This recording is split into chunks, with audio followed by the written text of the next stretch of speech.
Hello नमस्कार। CC online क्लासों में एक बार फिर आपका स्वागत है।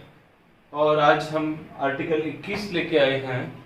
आर्टिकल 21 से जो कि स्वतंत्रता के अधिकार के अंतर्गत आता है, अनुच्छेद 21। और इस अनुच्छेद 21 में जीवन एवं व्यक्तिगत स्वतंत्रता की बात करी गई है।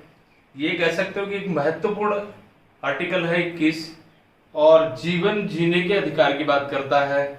ये व्यक्ति की व्यक्तिगत स्वतंत्रता की बात करता है। जीवन जीने के अधिकार की बात में यहाँ ये करी गई है कि व्यक्ति को जीवन जीने का अधिकार है। कैसा जीवन? गरिमामय जीवन। गरिमामय जीवन जीने का अधिकार है व्यक्ति को। जीवन जीने का अधिकार से मतलब ये नहीं कि जैसे भिखारी भी जीवन जीता है, लेकिन उसकी न्यूनतम आवश्यकताओं की पूर्ति राज्य की ओर से की जानी चाहिए और व्यक्ति को ये सब चीजें मिलनी चाहिए। यही जीवन जीने का अधिकार है। और उसको व्यक्तिगत स्वतंत्रताएं भी दी गई है, जैसे निजता का अधिकार है, जैसे एकांतवास का अधिकार है, चिकित्सा का अधिकार है। इस तरह के जो स्वतंत्रताएं इसके अंतर्गत ली गई हैं। जीवन जीने के अधिकार को सबसे बड़ा अधिकार माना गया है। यहाँ आप यूं समझिए इसको कि जीवन जीने के अधिकार को लेकर ये बात करेगी कि राज्य भी किसी व्यक्ति के प्राण विधि द्वारा प्रचलित प्रक्रिया से ही ले सकता है। यानी किसी भी व्यक्ति के आप प्राण नहीं छीन सकते। बाकायदा उसके लिए भी प्रोसीजर के तहत विधि के द्वारा जो रूल्स बने हुए उनके अनुसार उस पर बाकायदा वाद दायर होता है। उसके बाद उसको सजा होगी, और उसके बाद अगर अपराध सिद्ध होगा तभी आप उसको फांसी की सजा या जिस तरह की सजा देंगे वो कर सकते हैं। अन्यथा आप किसी के जीवन के अधिकार को नहीं छीन सकते। इसलिए ये बहुत ही व्यापक अधिकार है, जीवन जीने का अधिकार। इसीलिए कहा गया कि जैसे मान लीजिए आप लोग लड़ाई झगड़े होते हैं या अन्य कोई मारपीट होती है, किसी के हाथ पैर तोड़ दिए, तो उसमें कुछ धाराएं लग सकती हैं। लेकिन किसी के जीवन को अगर आपने छीन लिया, किसी को अगर आपने मार दिया, तो आपने वो अधिकार छीन लिया जो आर्टिकल 21 में संविधान उसको देता है। जीवन जीने का अधिकार छीना, इसलिए आपने बहुत बड़ा जुर्म किया है और उसकी सजा बहुत बड़ी हो सकती है। इसे जीवन जीने का अधिकार माना गया है। इसी के साथ में बात करेगी गरिमापूर्ण जीवन जीने की। तो गरिमापूर्ण जीवन जीने के लिए आज जैसे इस आर्टिकल की बार बार न्यायालय के द्वारा व्याख्या की गई है, जैसे स्वच्छ पर्यावरण उसको मिलना चाहिए, स्वच्छ पर्यावरण की बात करी गई है, स्वच्छ पानी उसको मिलना चाहिए, है ना। इस तरह की जो बातें करी गई है, इसी के कारण कई बार राज्य की ओर से कुछ इस तरह के प्रयास किए जाते हैं ताकि व्यक्ति के जीवन के साथ खिलवाड़ न हो सके, दूषित चीजें उनको नहीं मिल सके।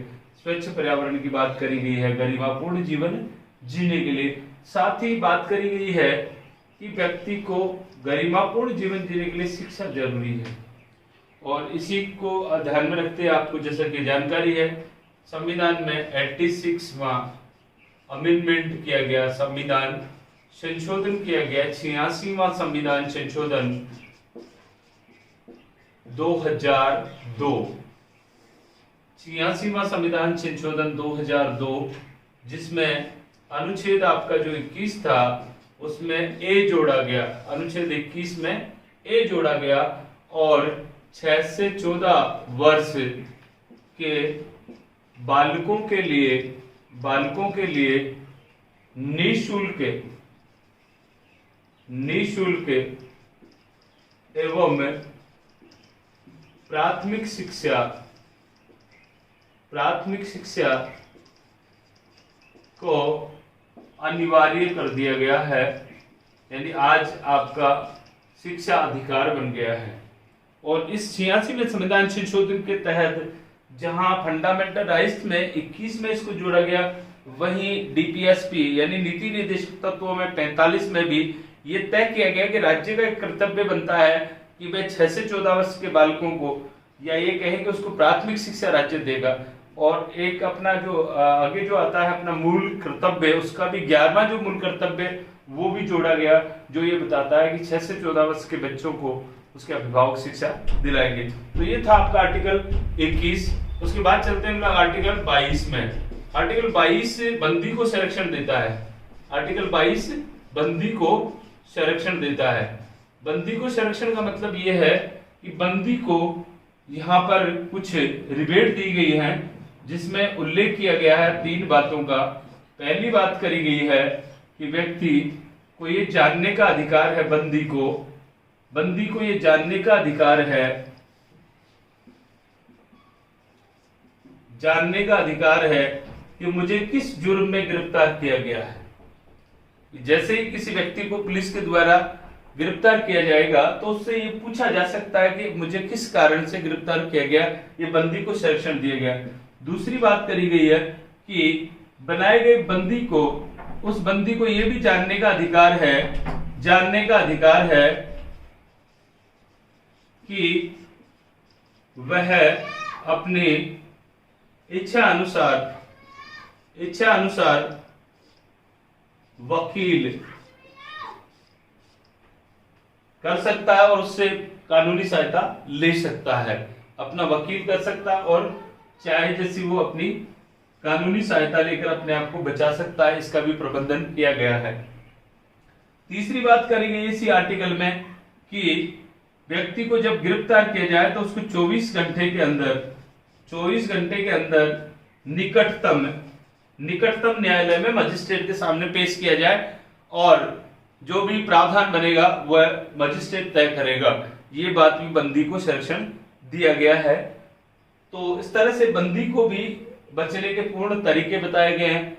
तो अब आप प्रश्न कर सकते हैं इस तरह से तो फिर जो बड़े बड़े अपराधी हैं वो छूट जाएंगे, लेकिन इसमें एक प्रावधान किया गया है कि ये केवल भारतीय नागरिक जो कि पहली बार इस तरह का कर रहे हैं या अनजाने में ऐसा कुछ हो रहा है या उसके अधिकारों को लेकर ऐसा किया गया है, लेकिन जो क्राइम से जुड़े हुए व्यक्ति हैं, जो आतंकवादी हैं, जो अपराधी हैं, कुख्यात आतंकवादी हैं, उनके लिए इस तरह के प्रावधान नहीं है।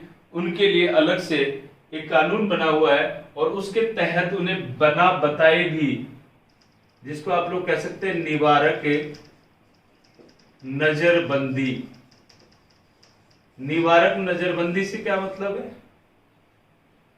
निवारक नजरबंदी से आज से है कि व्यक्ति को अपराध करने से पहले ही गिरफ्तार करना, यानी उसको सजा न देकर अपराध से बचाने के लिए, व्यक्ति को अपराध करने से रोकने के लिए निवारक नजरबंदी का प्रयोग किया जा सकता है। सामान्यतः जब ये संदेह हो जाए कि ये व्यक्ति राष्ट्र के लिए खतरा पैदा कर सकता है या इस तरह की योजना बना रहा है, तो उसे बिना बताए भी गिरफ्तार किया जा सकता है। इसका मतलब आर्टिकल 22 का उल्लंघन हो सकता है, लेकिन 22 का उल्लंघन होने के बावजूद भी देश पहले है, इसीलिए उसको गिरफ्तार किया जा सकता है। और निवारक नजरबंदी में अधिकतम 3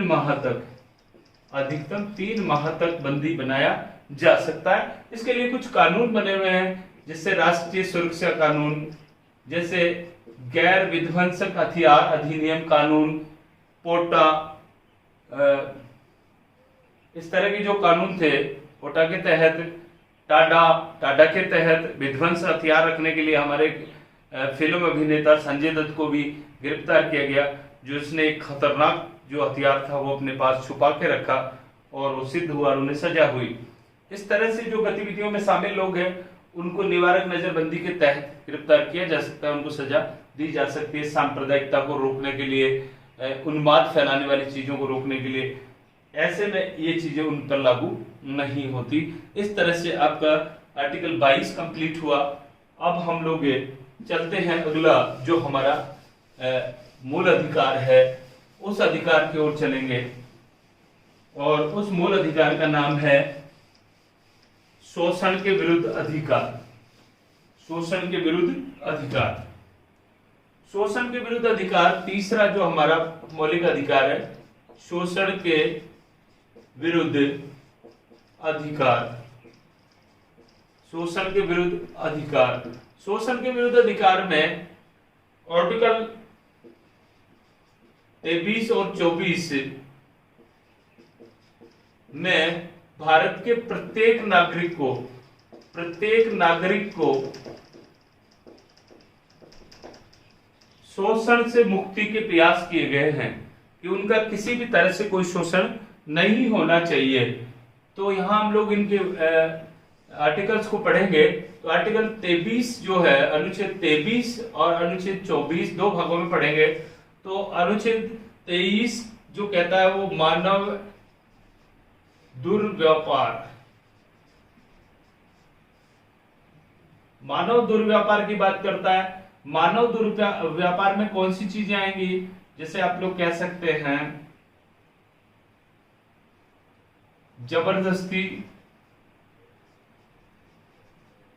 जबरदस्ती शर्म कराना, यानी ब्लात शर्म, बेगार प्रथा,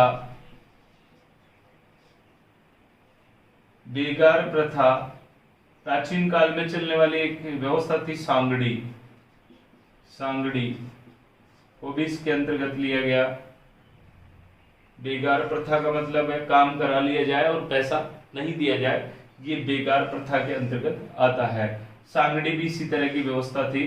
तो मानव का इस तरह से प्राचीन काल में इस तरह से दुर्व्यापार किया गया। इसके अलावा मानव का क्रय विक्रय भी इसमें ले सकते हैं। मानव का क्रय विक्रय यानी जहां पहले दासों को खरीदा और बेचा जाता था, उसका एक रूप आज आप लोग देखते हैं कि महिलाओं को जैसे आप लोग देखे हैं कि दुल्हन जो होती हैं उनको पैसा देके लाया जा रहा है।